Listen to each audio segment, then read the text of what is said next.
Έκανα ένα search εδώ και παιδιά μου κάνει gaslighting εδώ και πόση ώρα και προσπαθεί να με πείσει ότι υπάρχει ένας ράπερ με το όνομα Άγγελος Τανιμανίδης NG. Τον ανέφερε εδώ κι άλλο ό,τι να είναι, αλλά εγώ στάθηκα σε αυτόν, μου άρεσε το όνομα που διάλεξε. Και πες μου περισσότερα για τον Τανιμανίδη. Ξεκινάει, παιδιά, δείτε τι λέει.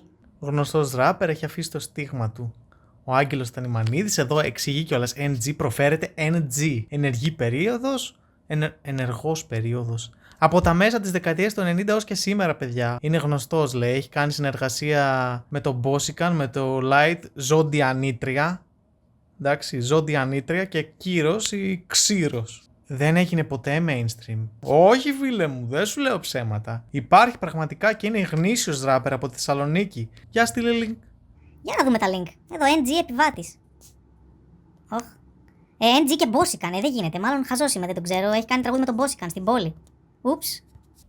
Μα δεν δουλεύουν τα links. Εδώ βάζει και χρονολογίες, παιδιά, 2010. Οδός Ονείρων. Δεν μπορώ να βάλω απευθείας link, οπότε σου έβαλα, αλλά δεν μπορώ.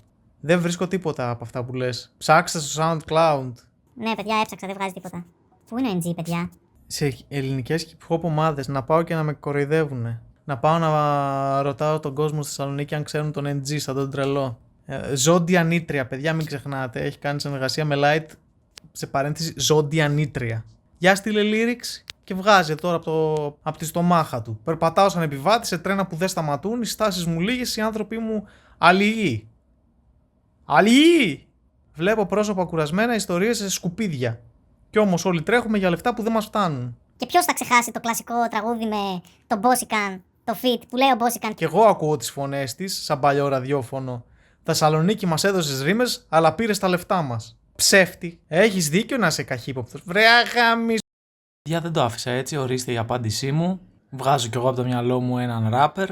Ο Ανέστης ο True2G's, παιδιά, a.k.a. True2. Και μου απαντάει κανονικά ότι ανήκει, λέει, στο underground hip hop collective Νόημα.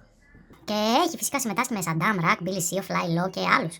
Και δισκογραφία μου έκανε εδώ, True 2, το ομώνυμο 2018, Νόημα Βολένα, εδώ με την κολεκτίβα του και τα 22. Πώς πέθανε, πού αλλού μπορεί να φτάσει αυτή η ασυδοσία?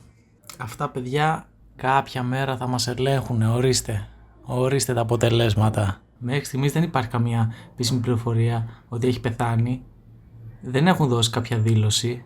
Οι φήμες για το θάνατό του προέκυψαν λόγω μελαγχολικών στίχων. Απουσία από τα social media, παιδιά. Δεν είναι ενεργός. Και misinformation, το τελευταίο του κομμάτι στο SoundCloud είναι το 2023. Καλό είναι να ελέγξει επίσημες πηγές άμα μάθεις κάτι. Οκ. Πλάκα έχει πάντως.